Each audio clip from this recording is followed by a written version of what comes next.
আসসালামু আলাইকুম প্রিয় শিক্ষার্থী, আশা করি অসীম দয়াময় আল্লাহর অশেষ রহমতে করোনার এই ক্লান্তিকালে তোমরা পরিবারের সকল সদস্য সহ সুস্থ আছো।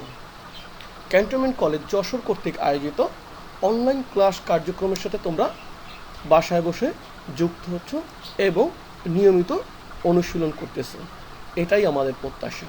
প্রিয় শিক্ষার্থী, আজকে আমরা একাদশ ও দ্বাদশ শ্রেণীর শিক্ষার্থীদের জন্য একতরফা দাখিলা পদ্ধতি হিসাব বিজ্ঞান প্রথম পত্র বইয়ের 10ম অধ্যায় নিয়ে আলোচনা করব। প্রিয় শিক্ষার্থী, এই অধ্যায়টা কোথাও বুঝতে তোমাদের সমস্যা হলে অবশ্যই সরাসরি তোমরা আমার সাথে যোগাযোগ করবা। আজকে আমরা আলোচনা করব এর তাত্ত্বিক বিষয়গুলো নিয়ে।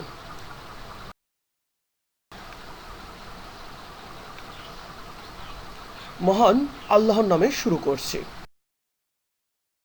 এই অধ্যায়ে আমরা যা যা শিখব: একতরফা দাখিলা পদ্ধতি কি, একতরফা দাখিলা পদ্ধতির বৈশিষ্ট্য, একতরফা দাখিলা পদ্ধতিতে সংরক্ষিত হিসাবের বইসমূহ, প্রারম্ভিক ও সমাপনী মূলধন নির্ণয়ের নিয়মাবলী, লাভ লোকসান বিবরণী প্রস্তুত প্রণালী, বৈষয়িক বিবরণী প্রস্তুত প্রণালী। একতরফা দাখিলা পদ্ধতি। প্রিয় শিক্ষার্থী, আমরা জানি যে একতরফা দাখিলা পদ্ধতি কি। একতরফা দাখিলা পদ্ধতি কোনো আলাদা পদ্ধতি নয়, বরং দুতরফা দাখিলা পদ্ধতির একটি অসম্পূর্ণ ও বিশৃঙ্খল রূপ মাত্র। এটি একটি ত্রুটিপূর্ণ ও অবৈজ্ঞানিক মিশ্র হিসাব ব্যবস্থা। একতরফা দাখিলা পদ্ধতির বৈশিষ্ট্যসমূহ। প্রিয় শিক্ষার্থী, আমাদের এমসিকিউর জন্য গুরুত্বপূর্ণ বৈশিষ্ট্যগুলো আমাদের জানতে হবে। নগদান ও ব্যক্তিবাচক হিসাবসমূহ সংরক্ষণ করা হয়। সম্পত্তি ও নামিক হিসাবসমূহ সংরক্ষণ করা হয় না। লেনদেনের দ্বৈত সত্তা অর্থাৎ ডেবিট ও ক্রেডিট নির্ণয় করা হয় না। সুনির্দিষ্ট নীতি ও পদ্ধতি অনুসৃত হয় না। সর্বজন স্বীকৃত নীতিমালা সম্পূর্ণরূপে উপেক্ষিত হয়। যেসব ব্যবসায় প্রতিষ্ঠানের আয়তন ছোট ও লেনদেনের সংখ্যা কম, সেসব প্রতিষ্ঠানে একতরফা দাখিলা পদ্ধতি পরিলক্ষিত হয়। সমাপনী মূলধন হতে প্রারম্ভিক মূলধন বিয়োগ করে ব্যবসায়ের নিট লাভ বা নিট ক্ষতি নির্ণয় করা হয় এবং নির্দিষ্ট সময়ের পর সম্পদ ও দায় নিয়ে বিষয় বিবরণী বা বৈষয়িক বিবৃতি প্রস্তুত করা হয়। শিক্ষার্থী, আশা করি তোমরা একতরফা দাখিলা পদ্ধতিটা কি এবং এর বৈশিষ্ট্যগুলো ভালোভাবে বুঝতে পেরেছ।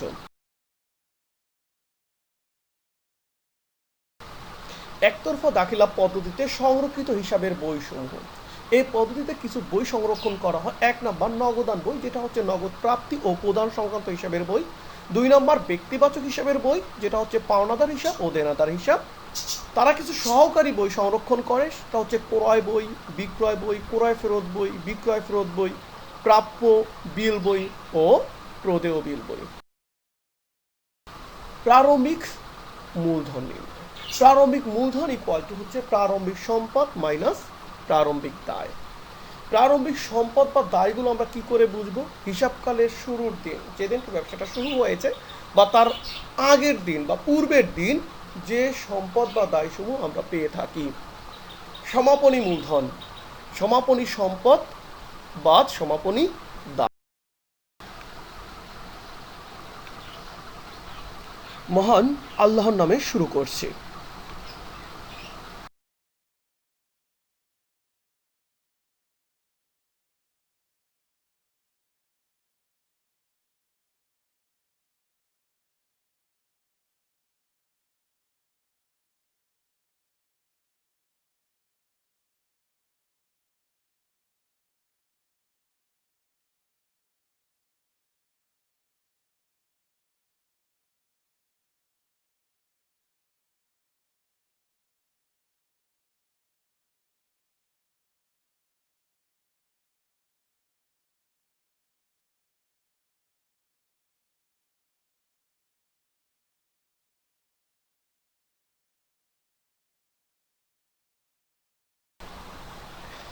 স্থায়ী সম্পদ বিক্রি করা হলে প্রারম্ভিক থেকে বিয়োগ এবং ক্রয় করা হলে প্রারম্ভিকের সাথে যোগ করে সমাপনী মূল্য বসাতে হবে। আমরা জানি প্রিয় শিক্ষার্থী যে আমার স্থায়ী সম্পদ প্রারম্ভিকে যদি 20,000 টাকা থাকে, আমি যদি ক্রয় করি বাড়ে, সেটা আমরা যোগ করব। আর যদি বিক্রয় করি আমার স্থায়ী সম্পদটা কমে যায়, সেই ক্ষেত্রে আমরা বিয়োগ করে সমাপনী মূল্য বসাবো। দীর্ঘমেয়াদী দায় পরিশোধ করা হলে প্রারম্ভিক হতে বিয়োগ এবং নতুন ঋণ নেওয়া হলে প্রারম্ভিকের সাথে যোগ করে সমাপনী মূল্য বসাতে হবে। ঠিক দায়ের ক্ষেত্রে আমরা যদি পরিশোধ করে দিই, অবশ্যই দায়টা হ্রাস পাচ্ছে, আমরা বিয়োগ করে সমাপনী মূল্য বসাবো। যদি নতুন করে আমি ঋণ নেই, সেই ক্ষেত্রে প্রারম্ভিকের সাথে যোগ করে সমাপনী মূল্যটা বসাবো। বিনিয়োগ ভাঙানো হলে প্রারম্ভিক হতে বিয়োগ এবং নতুন বিনিয়োগ করা হলে প্রারম্ভিকের সাথে যোগ করে সমাপনী মূল্য বসাতে হবে। প্রাপ্য বিল আদায় করা হলে প্রারম্ভিক হতে বিয়োগ এবং স্বীকৃতি পাওয়া গেলে প্রারম্ভিকের সাথে যোগ করে সমাপনী মূল্য বসাতে হবে। প্রদেয় বিল পরিশোধ করা হলে প্রারম্ভিক হতে বিয়োগ এবং স্বীকৃতি দেওয়া হলে প্রারম্ভিকের সাথে যোগ করে সমাপনী মূল্য বসাতে হবে। জাস্ট এখানে প্রিয় শিক্ষার্থী লক্ষ্য রাখতে হবে, প্রাপ্য বিলের স্বীকৃতি আমরা পাই, আমার বিল বেড়ে যায়, আমরা যোগ করব। আর প্রদেয় বিলের স্বীকৃতি আমরা দেই, সেই ক্ষেত্রেও বিল বেড়ে যায়, আমরা যোগ করে সমাপনী মূল্য বসাবো। আর আদায় হলে অবশ্যই প্রাপ্য বিল থেকে বাদ দিয়ে সমাপনী মূল্য বসাবো। আর প্রদেয় বিলের অর্থ পরিশোধ করলে সেটা তদ্রূপ বাদ দিয়ে আমরা সমাপনী মূল্য বসাবো। প্রারম্ভিক ও সমাপনী মূলধন নির্ণয়ের নমুনা ছকটা একটু দেখার চেষ্টা করি। প্রশ্নে প্রারম্ভিক এবং সমাপনী মূলধন যদি চাওয়া হয়, সেই ক্ষেত্রে একত্রে আমরা এই ছকের মাধ্যমে করতে পারবো। আর যদি প্রারম্ভিক চাওয়া হয়, সেই ক্ষেত্রে প্রারম্ভিকের টাকা লিখলে হবে, টাকার কলাম দুইটা দেওয়ার প্রয়োজন নেই। বা শুধু সমাপনী চাওয়া হলে তাহলে প্রথম টাকার কলাম দেওয়ার প্রয়োজন নেই। জাস্ট আমরা বাম পাশে দায়সমূহ এবং ডান পাশে সম্পর্কসমূহ দেখানোর চেষ্টা করব। পাওনাদার, প্রদেয় বিল, বকেয়া খরচ, ঋণ, এই বিষয়গুলো অবশ্যই খেয়াল করতে হবে। যেটা 1 তারিখে মূল্য দেওয়া আছে, 1 তারিখেরটা বসাবো। সমাপনী ক্ষেত্রে আমরা যে কথাগুলো বললাম, সেই কথাগুলো অনুসরণ করেই সমাপনীতে বসাতে হবে। ঠিক সম্পদের ক্ষেত্রে প্রারম্ভিকের যে মূল্যগুলো দেওয়া আছে সেটা আমরা বসাবো এবং সমাপনীর ক্ষেত্রে যে কথাগুলো আমরা বলেছি সেই কথাগুলো বিবেচনা করে সমাপনী মূল্য বসাতে হবে। সম্পদগুলো জাস্ট আমাদের নর্মাল ব্যবসায় প্রতিষ্ঠানের মতোই নগদ, ব্যাংক জমা, দেনাদার, প্রাপ্য বিল, মজুত পণ্য, আসবাবপত্র, যন্ত্রপাতি, দালান কোঠা, ডেলিভারি ভ্যান, এগুলো সম্পদগুলো আমরা প্রিয় শিক্ষার্থী অ্যাজ ইউজুয়াল এটা আমরা বুঝতে পারবো। লাভ লোকসান বিবরণী বা বিবৃতি, এটা আমরা কিভাবে প্রস্তুত করব প্রিয় শিক্ষার্থী? আমাদের লাভ লোকসান বিবৃতি আমরা ভার্টিক্যাল ছকেও করতে পারি অথবা হরিজন্টালেও করতে পারি, উল্লম্ব ছকে করতে পারি অথবা সমান্তরাল আমরা পাশাপাশি করতে পারি। প্রিয় শিক্ষার্থী, এখানে আমরা যদি পাশাপাশি নিয়ে করি, সেই ক্ষেত্রে বাম পাশ বা ডেবিট পাশে, যেহেতু আমরা আগেই বলেছি ডেবিটকে নির্ণয় করা হয় না, তারপরেও লাভ লোকসান বিবরণীতে আমরা ডেবিটকে দিতে পারি। যদি দেই, বাম পাশে ডেবিট এবং ডান পাশে ক্রেডিট দিব।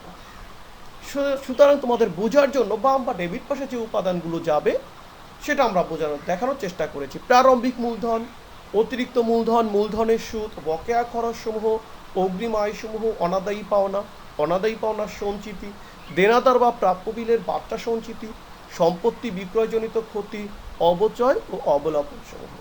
ডান বা ক্রেডিট পাশে আমরা যে উপাদানগুলো প্রিয় শিক্ষার্থী দিব, সেগুলো হচ্ছে সমাপনী মূলধন, উত্তোলন, নগদ এবং পণ্য। এখানে খেয়াল করতে হবে নগদ এবং পণ্য উভয়টাই কিন্তু আমার এখানে যাচ্ছে। উত্তোলনের সুদ, বকেয়া আয়সমূহ, অগ্রিম ব্যয়সমূহ, পাওনাদার বা প্রদেয় বিলের বার্তা সঞ্চিত, অব্যবহৃত মণিহারি ও অনাদায়ী পাওনা আদায়। যদি আমার অনাদায়ী পাওনা আদায় হয়, সেই ক্ষেত্রে আমরা ডান পাশে দেখাবো। আমরা একটা নমুনা ছক দেখার চেষ্টা করি লাভ লোকসান বিবরণী। জাস্ট দেখি একটু ডান পাশে আমরা কি নিয়েছি। সমাপনী মূলধন, উত্তোলন, উত্তোলনের সুদ, বিনিয়োগের সুদ, পাওনাদারের বার্তা সঞ্চিতি বা প্রদেয় বিলের বার্তা সঞ্চিতি, অগ্রিম প্রদত্ত খরচ।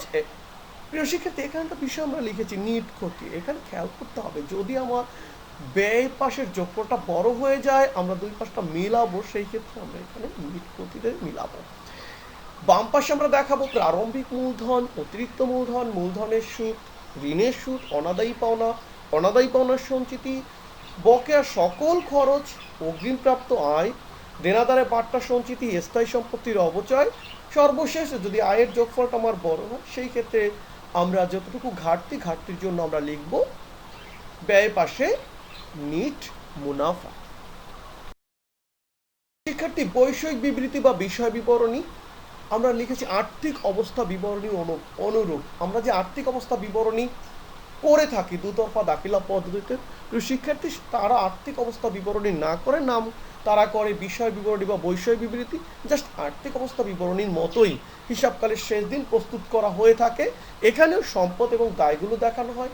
সম্পদের মধ্যে আমরা বলেছি সমন্বিত সমাপনী সম্পদ। সমন্বিত সমাপনী সম্পদগুলো যেমন চলতি সম্পদ এবং স্থায়ী সম্পদ। তাহলে সমন্বিত সমাপনী স্থায়ী সম্পদ আমরা কিভাবে পাবো? স্থায়ী সম্পদ মাইনাস পুঞ্জীবিত অবচয়। চলতি সম্পদের ক্ষেত্রে আমরা জাস্ট যে নোটসগুলো আমরা বলেছি সমাপনী সম্পদ, সমাপনী মূলধন নির্ণয়ের ক্ষেত্রে সেই বিষয়গুলো বিবেচনা করতে হবে। দায় সমূহ ওই পাশে আমরা দেখাবো সমন্বিত সমাপনী চলতি দায় ও দীর্ঘমেয়াদী দায় ও সমন্বিত সমাপনী মূলধন। এই সমন্বিত কথাটা এই কারণেই বলেছি প্রিয় শিক্ষার্থী, অবশ্যই আমাদের চলতি দায়ের যদি কোনো উপাদান থাকে সেগুলো যোগ বিয়োগ করেই বসাতে হবে। ঠিক দীর্ঘমেয়াদী দায়েরও কোনো উপাদান যদি যোগ বিয়োগ করার মতো থাকে সেটা যোগ বিয়োগ করে বসাতে হবে। সমন্বিত সমাপনী মূলধনটা কিভাবে বসাবো আমরা একটু দেখার চেষ্টা করি। প্রারম্ভিক মূলধন যোগ অতিরিক্ত মূলধন যোগ মূলধনের সুদ যোগ নিট লাভ বাদ উত্তোলন নগদ এবং পণ্য উভয়টাই বাদ উত্তোলনের সুদ বাদ নিট ক্ষতি। প্রিয় শিক্ষার্থী, আমরা যে কথাগুলো বলছি অবশ্যই তোমাদেরকে বাসায় প্র্যাকটিস করতে হবে, কারণ থিওরিটিক্যাল বিষয় তাত্ত্বিক বিষয় সবসময় একটু কঠিন মনে হয়। আর এই বিষয়টা যখন তোমরা একাধিকবার পড়বা এবং খাতায় লিখবা তাহলেই কিন্তু তোমার স্মৃতিতে এই কথাগুলো থাকবে এবং পরীক্ষার খাতা অঙ্কগুলো করতে পারবা। এবং তাত্ত্বিক বিষয়টা বুঝলেই কিন্তু তোমার কাছে ব্যবহারিক অঙ্কগুলো সহজ হয়ে যাবে। এই জন্য তাত্ত্বিক উপাদানগুলো অবশ্যই ভালোভাবে তোমাদের মুখস্থ করতে হবে। মুখস্থের কোনো বিকল্প প্রিয় শিক্ষার্থী নেই। বিশেষ কিছু নোটস আমাদের মুখস্থ করতে হবে, যেমন পণ্য উত্তোলনের উপর সুদ ধরা যাবে না যদি গল্পে স্পষ্ট করে না বলে, কখনোই আমরা পণ্য উত্তোলনের উপর সুদ ধরবো না।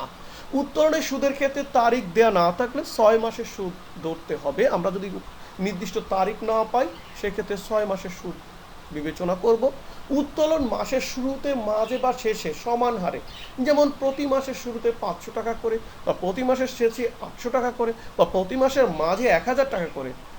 প্রতি মাসে কিন্তু 1000 টাকা করে উত্তোলন করেছে বা 800 টাকা করে উত্তোলন করেছে বা 500 টাকা করে উত্তোলন করেছে, উত্তোলনের পরিমাণটা কিন্তু হবে সমান।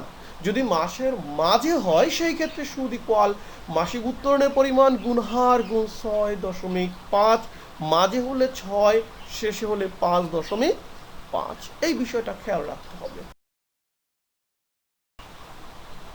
উত্তোলন 2 মাস পর পর সমান হারে হলে, উত্তোলন 2 মাস পর পর, যেমন জানুয়ারি মাসে উত্তোলন করা হয়েছে আবার মার্চ মাসে উত্তোলন করা হয়েছে, সেই ক্ষেত্রে প্রিয় শিক্ষার্থী আমরা কি করব? এখানে যে বিষয়টি বিবেচনা করতে হবে 2 মাস পর পর যদি সমান হারে হয়, যেমন 1000 টাকা করে, সেই ক্ষেত্রে আমাদের সুদ ইকুয়াল হবে উত্তোলনের কিস্তি যদি 2000 টাকা করে হয় বা 1000 টাকা করে। এখানে প্রিয় শিক্ষার্থী আমাদের ইনটু হবে, গুণ চিহ্ন হবে, গুণ হার গুণ 2.5। প্রিয় শিক্ষার্থী, যদি উত্তোলনটা 3 মাস পর পর হয় সেই ক্ষেত্রে আমরা কি করব? সেই ক্ষেত্রে আমাদের করণীয় হচ্ছে উত্তোলনের কিস্তি গুণ, এখানে ইনটু চিহ্নটা হবে প্রিয় শিক্ষার্থী গুণ হার গুণ 1.5। এই বিষয়টা খেয়াল রাখতে হবে, এখানে তো মিস্টেক হয়েছে প্রিয় শিক্ষার্থী, তোমাদের বুঝে নিতে হবে। এখানে গুণ চিহ্ন হবে, এখানে একটা ইনটু চিহ্ন হবে, এখানেও ইনটু চিহ্ন হবে, এখানেও ইনটু চিহ্ন হবে, এটা একটু বুঝে নিতে হবে। উত্তোলন বছরের বিভিন্ন সময় এবং বিভিন্ন তারিখে হলে, বিভিন্ন সময় যেমন জানুয়ারি মাসে উত্তোলন করেছি, আবার এপ্রিল মাসে উত্তোলন করেছি, নভেম্বরে উত্তোলন করেছি, ডিসেম্বর উত্তোলন করেছি, টাকার পরিমাণও ঠিক নেই, 300 টাকা 500 টাকা অথবা 200 টাকা এরকম উত্তোলন করেছে, সেই ক্ষেত্রে গুণন পদ্ধতি অনুসরণ করতে হবে। আর গুণন পদ্ধতিতে সুদ নির্ণয়ের সূত্র যে সুদ ইকুয়াল টু গুণন ফলের যোগফল গুণ হার ভাগ 12। এক্ষেত্রে উত্তোলনের তারিখ এবং উত্তোলনের পরিমাণ অবশিষ্ট মাস, প্রিয় শিক্ষার্থী এখানে বুঝতে হবে আমি যে মাসে উত্তোলন করেছি বা যে তারিখ উত্তোলন করেছি তারপরে সেই হিসাবকাল শেষ পর্যন্ত কত মাস পাচ্ছে সেটা এখানে বসাবো। আর গুণন ফল হচ্ছে আমরা উত্তোলনের পরিমাণকে এই অবশিষ্ট মাস দিয়ে গুণ করলে যেটা পাবো সেটা গুণনফল, আর টোটাল গুণনফলটাকে যোগ করলে যেটা পাবো সেটা হচ্ছে গুণনফলের যোগফল, আর ইনটু হার যেটা প্রশ্নে দেওয়া থাকবে ভাগ করবো, মানে টোটাল গুণনফলের 1 মাসের সুদ ক্যালকুলেশন করতে হবে। এই বিষয়টা প্রিয় শিক্ষার্থী আমাদের বুঝতে হবে। স্থায়ী সম্পদের ক্রয় বা বিক্রয়ের তারিখ দেয়া না থাকলে প্রারম্ভিক মূল্যের উপর অবচয় ধরতে হবে। সম্পদ আমি ক্রয় করেছি বা বিক্রয় করেছি, কোনো নির্দিষ্ট তারিখ নেই, সেই ক্ষেত্রে অবশ্যই প্রারম্ভিক মূল্যের উপর অবচয় ধরবো। সমাপনী মূল্যের উপর অবচয় ধরা যাবে না, বা নতুন ক্রয়কৃত সম্পদের উপর অবচয় আমরা ধরবো না। সর্বশেষ, যে কোনো প্রকার সঞ্চিতি সমাপনী মূল্যের উপর ধরতে হবে। যে কোনো প্রকার সঞ্চিতি, দেনাদারে বার্তা সঞ্চিতি, পাওনাদারে বার্তা সঞ্চিতি, প্রাপ্য বিলে বার্তা সঞ্চিতি বা প্রদেয় বিলে বার্তা সঞ্চিতি, অবশ্যই আমরা কি করব, সমাপনী মূল্যের উপর ধরবো। সমাপনী মূল্যটা কিভাবে পাবো, সেটা অবশ্যই আমরা সমাপনী মূলধন নির্ণয়ের ক্ষেত্রে যে বিষয়গুলো বিবেচনা করতে বলেছি, অবশ্যই তোমরা সেই বিষয়গুলো বিবেচনা করলেই আমরা সমাপনী মূল্যটা পাবো, এবং তার উপরেই আমাকে সঞ্চিতি ধরতে হবে। প্রিয় শিক্ষার্থী, আশা করি তোমরা আলোচনাগুলো বুঝতে পেরেছো। অবশ্যই তোমাদেরকে বলবো, কাগজ কালিমন লিখে 3 জন, অবশ্যই তোমাদেরকে খাতার সাথে সম্পর্কিত হতে হবে, কলম ব্যবহার করার সাথে সম্পর্কিত হতে হবে। নতুবা ওই যে বললাম, চোখে দেখার মতো তোমরা শুধু ফেসবুকে থাকবা, কিন্তু আমাদের কাজগুলো তোমরা করবা না, সেটা কিন্তু আমরা প্রত্যাশা করি না। মনে যদি না জাগে আকুল পিয়াসা, শুধু চোখে দেখা দিতে এসো না। তোমরা ফেসবুকে শুধু দেখতে পাচ্ছি তোমাদের লিস্ট, কিন্তু তোমরা বাসায় প্র্যাকটিস করছো না। যখন আমরা একটা ক্লাস নিচ্ছি তখন সেটা তোমরা সিন করছো না, সেই ক্লাসগুলো অনুসরণ করছো না, কোনো প্রকার প্রশ্ন করছো না। তার মানে আমরা বুঝে নিচ্ছি যে তোমরা ফাঁকি দিচ্ছ। তোমরা অনলাইনের কথা বলে বাবা মার সাথে, আমাদের সাথে প্রতারণা করতেছ। তোমরা অন্য জগতে ঢুকে যাচ্ছ, ফেসবুক বা ইউটিউব বা অন্য কোনো চ্যানেল তোমরা ঢুকে যাচ্ছ। এইটা আমরা প্রত্যাশা করি না। তোমরা ক্লাসের নাম করে অবশ্যই ক্লাসগুলো করবা। তোমাদের কোনো প্রশ্ন থাকলে সরাসরি অবশ্যই আমাকে সরাসরি কল করতে পারো, বা মেসেঞ্জার বা ইউটিউবে তোমাদের মন্তব্য দিতে পারো। আমি তোমাদের প্রশ্নের উত্তর দেওয়ার চেষ্টা করবো ইনশাল্লাহ। সবাই সুস্থ থাকবো, ভালো থাকবো, সবাই সবার জন্য দোয়া করব। ভালো থাকি, সুস্থ থাকি, বিনা প্রয়োজনে ঘরের বাইরে বের হব না। যদি বের হতে হয় অবশ্যই মাস্ক ব্যবহার করব। আল্লাহ, সবাই ভালো থাকবো। আল্লাহ হাফেজ। আসসালামু আলাইকুম ওয়া রাহমাতুল্লাহি ওয়া বারাকাতুহু।